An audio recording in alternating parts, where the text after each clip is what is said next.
Okay, so have you ever heard the story about Napoleon Bonaparte, the tough French emperor, getting totally defeated by a bunch of bunnies?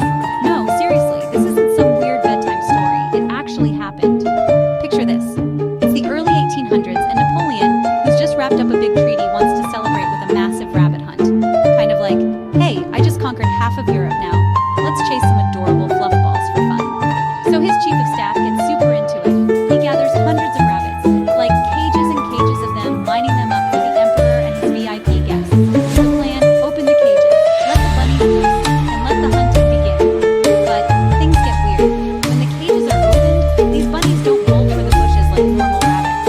Instead, they spot Napoleon and his fancy crew and they charge right at them. I mean, imagine a tidal wave of fluffy, determined rabbits running straight for history's most famous conqueror.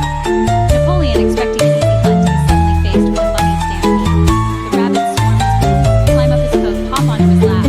They're everywhere, chewing on his clothes, nipping at his fingers. The emperor tries to wave them off, but there are just too many. His men try chasing the bunnies away with sticks, even whips, but nope, these bunnies are on a mission. Napoleon, the guy who stared down armies, ends up running for his carriage, literally fleeing for his life from a sea of tiny, fluffy attackers. The bunnies actually chase him all the way until he jumps in his carriage and rides off. So, why did this happen? Well, here's the twist. The bunnies weren't wild, they were tame, used to being fed by humans.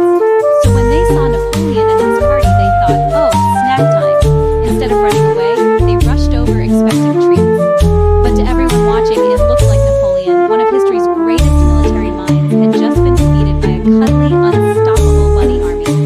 So next time you think you've got everything under control, remember, even the world's biggest conqueror can get totally owned by a bunch of hungry rabbits.